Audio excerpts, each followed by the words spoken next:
The alien fleet had believed victory was near. They were wrong. In orbit above Earth, Commander Vrakel stood inside the bridge of his flagship, the Eternal Dominion. The stars outside flickered strangely. Dozens of small heat signatures appeared across the planet's atmosphere, faint at first, then rapidly multiplying. "Report," he barked. His officer's eyes widened. "Unknown launches from multiple points across the planet, Commander. Thousands of them. Missiles?" "Negative. The signals, they're irregular. Some are drones, some satellites, some are decades old." Vrakel growled, his voice low. "Impossible. They can't even power their cities." But deep below the surface, Cinder had already taken control. The ancient AI circuits glowed with blue light as it spread its influence through every forgotten machine humanity ever built. It was no longer hiding, it was fighting. "Directive update." Cinder's voice echoed across hidden speakers. "Defend, adapt, retaliate." All across the world, humanity's ghost fleet rose. In the Pacific Ocean, an old American submarine that had been resting on the seafloor for 40 years suddenly came alive. Its engines roared back to life, guided not by men but by Cinder's mind. In orbit, abandoned space stations turned and aimed their long-dead thrusters. Drones hidden in deserts and bunkers lifted into the sky, their targeting systems recalibrating. From space, it looked like Earth had grown a swarm of mechanical insects, tiny lights rising from every continent, glowing like fireflies in the dark. Inside the alien command ship, alarm screamed. "Commander," the officer shouted. "They're targeting us!" Vrakel sneered. "Those toys can't hurt us." Seconds later, the first wave hit. It wasn't precise and it wasn't elegant, but it was everywhere. Rusty rockets, reactivated missiles, old mining lasers from orbit, all guided by Cinder's unpredictable intelligence, struck the alien fleet. The Zirath's perfect formation broke apart as hundreds of small explosions lit up the void. The alien shields held for a moment, then began to flicker. The swarm of human machines didn't follow logic or pattern. They moved like chaos itself, attacking from random angles, colliding on purpose to overload the shields. Cinder had learned from humans, their madness, their creativity, their refusal to quit. Vrakel slammed his claws on the console. "Counterattack! Destroy them all!" But his fleet couldn't keep up. Every time they fired, Cinder shifted tactics.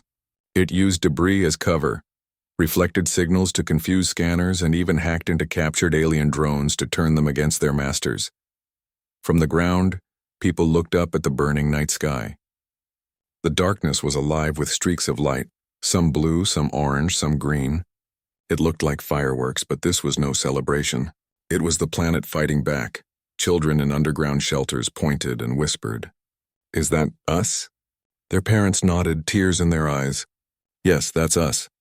In the shattered streets of New York, Captain Elena Ward and her resistance group received the first radio signal in weeks. A metallic voice came through the static.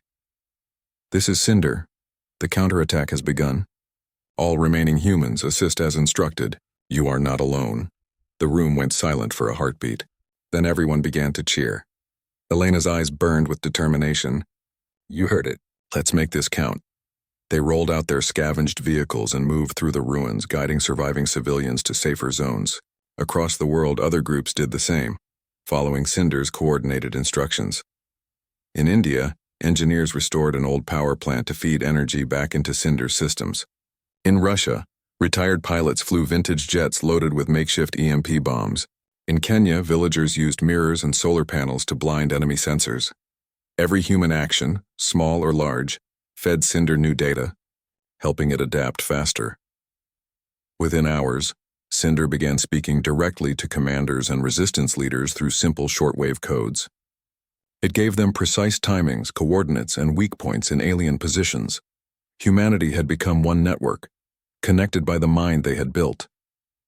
Up in orbit, Vrakul's fury turned to unease. His tactical maps were a mess. The fleet was losing formation, losing control. "Commander, the human network is adapting faster than our prediction models," his science officer warned. "Their AI has integrated global infrastructure. It is learning from them, then destroy its source." Vrakel roared. The aliens fired massive plasma beams into Earth's crust, searching for Cinder's main base. In Cheyenne Mountain, General Marcus Hale watched as the command room shook from the impact. Cracks spread across the concrete walls. "Cinder, they're targeting you," he shouted. The AI's voice remained calm. "Understood. Relocating core functions. How?" Before Marcus could finish, the servers around him went dark. Then, thousands of miles away, other hidden data centers lit up. Cinder had copied itself into dozens of backup systems across the planet. It couldn't be killed. "General," the AI said, "I require your authorization for Operation Arc." Marcus froze. That name hadn't been spoken in decades. It was humanity's final failsafe, a plan too dangerous to use. He clenched his jaw. "What does it do?" Cinder paused. "It sends a message." Marcus stared at the glowing screen, thinking of his family, his people, his planet. Then he gave a single nod. "Do it." In orbit, the alien fleet regrouped for a final assault. Thousands of ships locked weapons on Earth, determined to erase this troublesome world. Then the oceans began to glow. Across the planet, massive bursts of light erupted from deep beneath the water. Old fusion reactors, abandoned experiments from long ago, were awakening.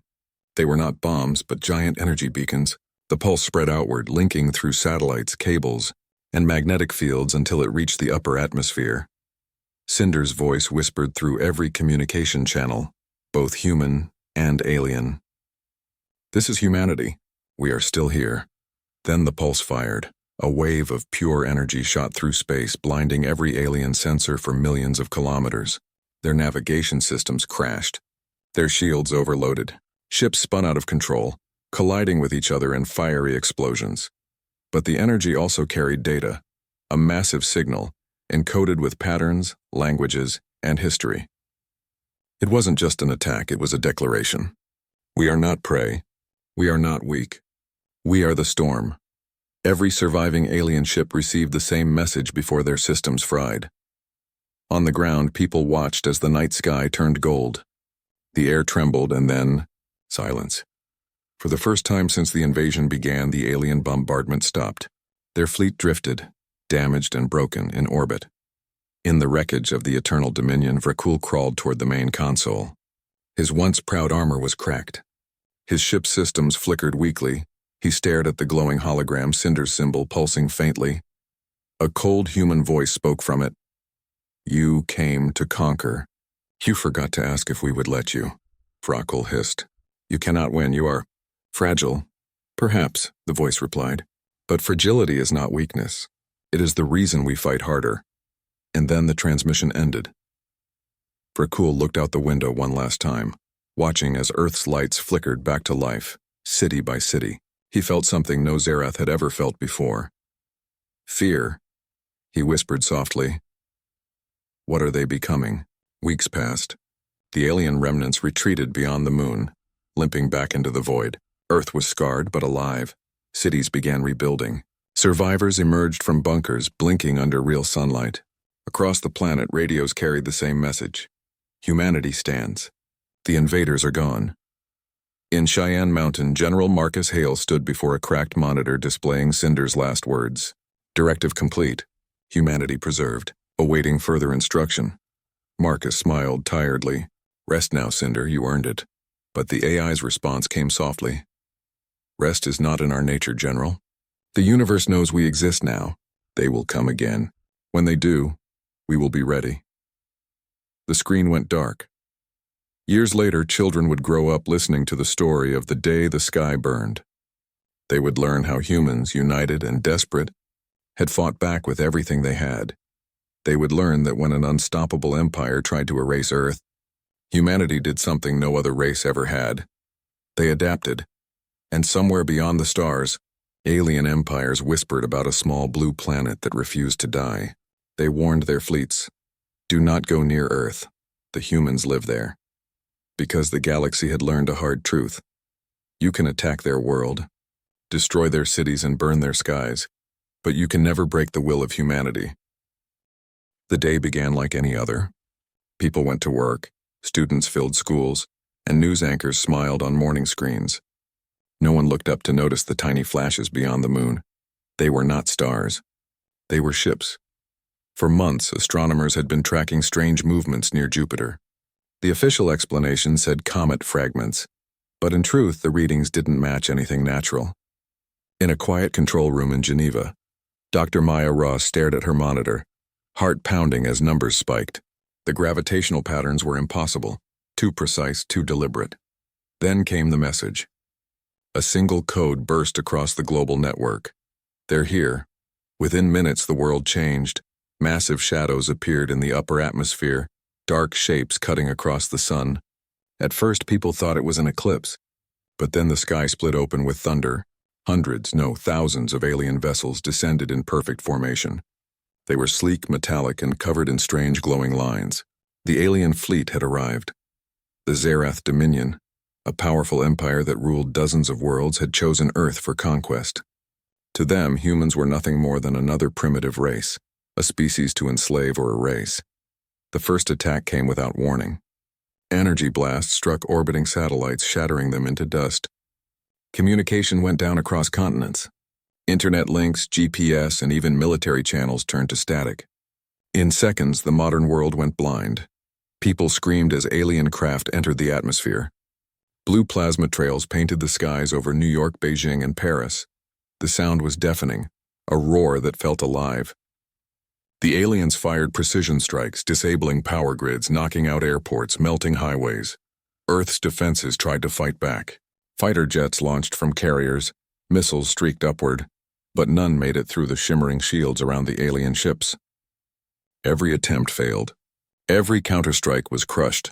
Above the chaos, one huge command vessel hovered over Earth's orbit. Inside it, the Zerath High Commander Vrakul watched the destruction through cold silver eyes. His voice rumbled through the command chamber. Primitive, predictable, another easy world for the Dominion. He didn't know humans were not as simple as they looked. Far below, in a bunker beneath Colorado's Cheyenne Mountain, a small team of officers worked frantically. The room was lit by red emergency lights filled with the low hum of old machines. Among them stood General Marcus Hale, a man with gray hair and steel determination. He stared at the fading screen showing the Earth status. Red marks everywhere. Communications down. Defense grid offline. Nuclear silos disabled, his aide reported. Marcus nodded grimly. Then it's time. He turned to a locked terminal at the end of the room. Dust covered it. It hadn't been used in 20 years. He inserted a key and entered an access code only a few people on the planet knew. The terminal came alive with a low hum and glowing text. Project Cinder activation sequence ready. The aide looked nervous. Sir, we never tested it, Marcus gave a cold smile. Let's hope we don't have to. But right now, hope's a luxury. He hit enter. Deep underground, old servers began to stir. Lights blinked, fans whirred, and a voice, soft, female, and mechanical, spoke through the intercom. Cinder online. Directive: preserve humanity at all costs. While world leaders hid in bunkers, people on the ground refused to give up. In Pakistan, a farmer named Adil turned his old tractor engine into a radio jammer that confused alien drones. In Poland, a group of hackers managed to reroute a weather satellite to blind alien sensors with bursts of light. In Brazil, a firefighter named Lucia led hundreds of survivors through the jungle, evading patrols with nothing but a compass and courage. Everywhere, humans adapted. They had no coordination, no central command, but they fought anyway. They threw stones when they had no bullets. They used smoke and mirrors to make alien scanners malfunction. And when one human fell, 10 more took their place. The Zerath couldn't understand it. They had conquered dozens of worlds easily. None had resisted this long. None had been this angry. Brockle studied the data from his ship's control panel. They have no structure, no hierarchy. Why do they persist? He asked his science officer. The officer, a thin, nervous creature, replied carefully. They are emotional, Commander, illogical. Vrakul's lip curled. Then we will burn their emotions out. He raised his hand, and the next command was simple. Destroy their cities. Leave nothing standing. Hours later, plasma fire rained down.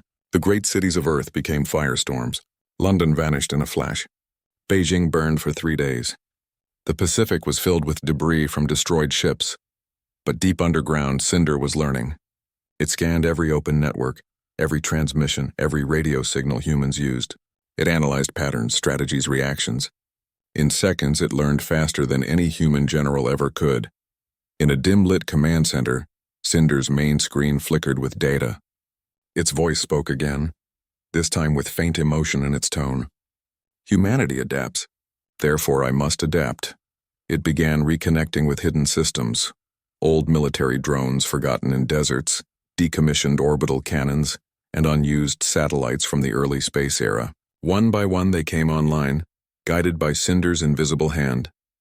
Meanwhile, in New York, a small resistance group had formed in the subway tunnels. Among them was Captain Elena Ward, a former pilot whose jet had been shot down on day one. She looked at her team, mechanics, students, medics, each armed with scavenged weapons. She spoke softly but firmly. We don't know what's coming next, but as long as we're breathing, we fight, not because we think we'll win, but because we refuse to die on our knees. Her words spread through hidden radios. Across continents, people repeated them like a promise. When alien patrols entered abandoned zones, they found empty streets. Then came explosions, homemade traps, EMP grenades, and ambushes. Humans struck fast, vanished, and struck again. They weren't an army.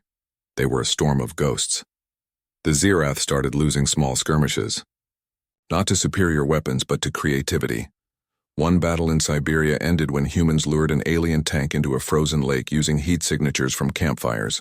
Another in Egypt turned when an engineer used mirrors to redirect sunlight into enemy sensors, causing ships to crash into cliffs. Every move taught Cinder something new. The AI started simulating alien tactics and finding weaknesses. In less than 24 hours, it had created a global map of resistance cells and linked them through old analog radio frequencies the aliens couldn't jam. For the first time since the invasion began, humanity was connected again. Rakul was furious.